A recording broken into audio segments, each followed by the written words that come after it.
ರಿಯಾಲಿಟಿಯಲ್ಲಿ ಬದುಕಬೇಕು. ಭಯ ಆಗ್ತಿತ್ತು, ಸಾಯಬಾರ್ದು. ದಿನಕ್ಕೆ 10 ಸಲ ಸಾಯಬಾರ್ದು ಮಗನೇ. ನೀವೆಲ್ಲ ಸತ್ತು ಮೇಲೆ ಬದುಕಬೇಕು ಅಂತಿದ್ದೀರೇನೋ, ಆದ್ರೆ ಬದುಕಿದಾಗ ಸಾಯ್ತಿದ್ದೀರಾ. ಡಿಪ್ರೆಷನ್ ಇಂದ ಕಳೆದಿರೋ ದಿನಗಳಿದೆಯಾ ನಿಮ್ ಲೈಫ್ ಅಲ್ಲಿ? ಇಲ್ಲ. SSLC ಏನೋ ಕಳೆದು ಕಟ್ಟೆ ಹಾಕ್ಬೇಕು ಅನ್ಕೊಂಡ್ರಿ, ಆ ಸೈಬರ್ ಸೆಂಟರ್ ಅಲ್ಲಿ ರಿಸಲ್ಟ್ ಶೀಟ್ ನೋಡಿದ ಅಷ್ಟೇ ಹೋಯ್ತು ಕನಸುಗಳೆಲ್ಲ.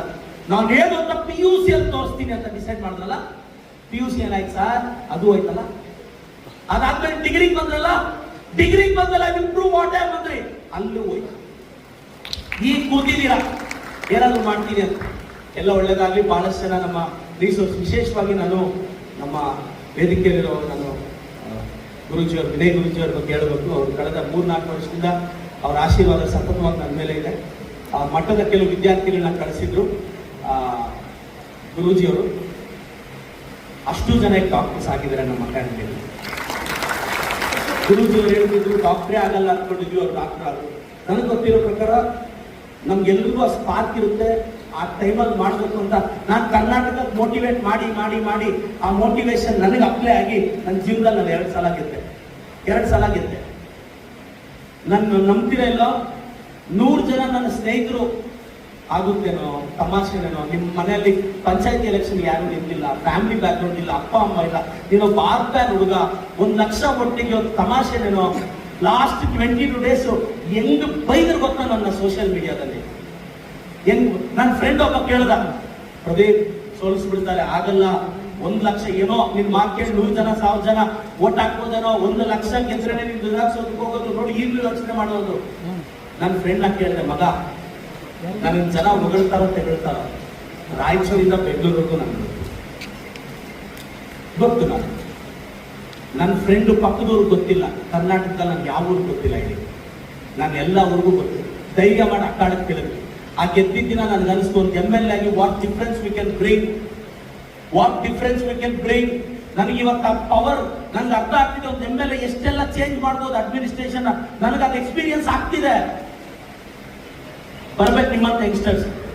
ನಾಳೆ UPSC KPSC ಯಾವ್ದಾದ್ರು ಆಗಲಿಲ್ಲ ಅಂದ್ರು ಮತ್ತೆ ಒಂದೇ ಬಿಟ್ಟು ನಾಳೆ ಎಕ್ಸಾಮ್ 1 ಅಟೆಂಪ್ಟ್ 2 ಅಟೆಂಪ್ಟ್ ಫೇಲ್ ಆದ್ರು ಕೆಲವರು ಹುಡುಗಿರು ಎಲ್ಲ ನನ್ನ ಮನೇಲಿ ಹೆಂಗ್ ಮುಖ ತೋರಿಸ್ರಿ ಸತ್ತೋಗ್ತೀನಿ ಅಂತ ಸೂಸೈಡ್ ಎಲ್ಲ ಮಾಡ್ಕೋಬೇಡಿ. ಸತ್ತೋದ್ರೆ ಮತ್ತೆ ಹೋಗ್ತೀರಾ, LKG ಇಂದ ಹಾಕ್ಬಿಡ್ತಾರೆ. ಸೂಸೈಡ್ ಮಾಡ್ಕೊಂಡು ಸತ್ತೇ ಮತ್ತೆ ಹೋಗ್ತೀಯಾ, LKG ಇಂದ ಹಾಕ್ತಾರೆ. ಬೇಕಾಗಿ CBSE ಬೇರೆ LKG ಇಂದ ಬೇಡ. PSI ಬೇರೆ ಕಟ್ ಆಫ್ ಜಾಸ್ತಿ ಹೋಗುತ್ತೆ. ಎಲ್ರಿಗೂ ಒಳ್ಳೇದಾಗ್ಲಿ. ರವಿ ಅಣ್ಣ, ನಾನು ಥ್ಯಾಂಕ್ ಯು ರವಿ ಅಣ್ಣ. ರವಿ ಅಣ್ಣ ನನ್ನ ಒಡ ಹುಟ್ಟಿದ ಅಣ್ಣನಿಗಿಂತ ಹೆಚ್ಚು ರಾಜಕೀಯದಲ್ಲಿ ನನಗೆ ಖಂಡಿತವಾಗೂ ಕನಸಿದೆ. ನಾನು ತುಂಬಾ ಎತ್ತರಕ್ಕೆ ನಮ್ಮ ಬೋಸರಾಜ್ ಸಾಹೇಬರು, ನಮ್ಮ ರವಿ ಅಣ್ಣವ್ರ ಆಶೀರ್ವಾದದಿಂದ ನಾನು ಬೆಳಿತೀನಿ ಅಂತ ಖಂಡಿತವಾಗೂ ನಾನೆಲ್ಲ ನಮ್ಮ ಶಿಕ್ಷಣ ತಜ್ಞರು, ಮಂಜು ಸರ್, ಶರಣ ಸರ್, ಎಜುಕೇಶನ್ ಫೀಲ್ಡ್ ಅಲ್ಲಿ ಕಳೆದ 75 ವರ್ಷದಲ್ಲಿ ನೋಡಿದಿರೋ ರೆವಲ್ಯೂಷನ್ ನಮ್ಮ ಸರ್ಕಾರದಲ್ಲಿ ತರ್ತೀವಿ ಅಂತ ಯಂಗ್ಸ್ಟರ್ಸ್ ರಾಜಕಾರಣದಲ್ಲಿ ಇದ್ದಾರೆ. ನಮ್ಮ ಸರ್ಕಾರದಲ್ಲಿ ಆ ಚೇಂಜಸ್ ತರ್ತೀವಿ, ನಮ್ಮ ಮೇಲೆ ಭರವಸೆ ಇದೆ. ನಾನು ವಿಶೇಷವಾಗಿ ನಮ್ಮ ಮಂಜು ಸರ್, ನಿಮ್ಮ ಲೆಕ್ಚರ್ಸ್ ನಾನು ನೋಡ್ತಿರ್ತೀನಿ ಸರ್, ನಿಮ್ಮಂಥವ್ರ ಅವಶ್ಯಕತೆ ಇದೆ. ಶರಣ ಸರ್, ನಿಮ್ಮೆಲ್ಲರ ಕಾಂಟ್ರಿಬ್ಯೂಷನ್ ಬಹಳ ದೊಡ್ಡದು. ನಿಮ್ಮ ಕಾನ್ಸ್ಟಿಟ್ಯೂಷನ್ ನನಗೆ ಕನ್ನಡ ಪದಗಳು, ಇಂಗ್ಲಿಷ್ ಪದಗಳು ಹುಡುಕಿದಾಗ ನಾನು ಕಾರಲ್ಲಿ ಹಾಕೊಂಡು ನೋಟ್ಸ್ ಮಾಡ್ಕೊತಾ ಇರ್ತೀನಿ. ನಾನು ಆಲ್ಮೋಸ್ಟ್ ಒಂದು 300 ಆರ್ಟಿಕಲ್ಸ್ ಕಲ್ತ್ಕೊಂಡಿದ್ದೀನಿ sir. 1 to 4 union territories, 5 to 11 citizenship, 12 to 35 fundamental rights, 36 to 51 directive principles of state policy, 50 to the president of India. ಈ ತರ ಎಲ್ಲ ಆರ್ಟಿಕಲ್ಸ್. ಯಾಕೆಂದ್ರೆ ರಾಜಕಾರಣದಲ್ಲಿ ಕೆಲವು ಟೈಮ್ ಓದಕ್ಕಾಗ್ತಿದ್ದಾಗ ಒಳ್ಳೇದಾಗಬೇಕು ನೋಡಿ. ಒಳ್ಳೆ ರಿಸೋರ್ಸ್ ಪರ್ಸನ್ಸ್ ಕರೆಸಿದ್ದಾರೆ. ನಮ್ಮೆಲ್ಲ ರವಿ ಅಣ್ಣನಿಗೂ ಒಳ್ಳೇದಾಗ್ಲಿ, ನಮ್ಮ ಬೋಸರಾಜ್ ಸಾಹೇಬ್ರಿಗೂ ನಿಮ್ಮ ಕುಟುಂಬದ ಆಶೀರ್ವಾದ ಆಗಿರ್ಬೇಕು ಅಂತ ಹೇಳಿದ್ರೆ ನಾನು ಮಾತು ಮುಗಿಸ್ತೀನಿ. ಕೊನೆಯದಾಗಿ ನನ್ನ ಹೆಸರು ಪ್ರದೀಪ್ ಈಶ್ವರ್ ಅಂತ, ಪರಿಶ್ರಮ ನೀಟ್ ಅಕಾಡೆಮಿ ಮುಖ್ಯಸ್ಥ, ಚಿಕ್ಕಬಳ್ಳಾಪುರದ ಶಾಸಕ. ನನ್ನ ಯಾರೋ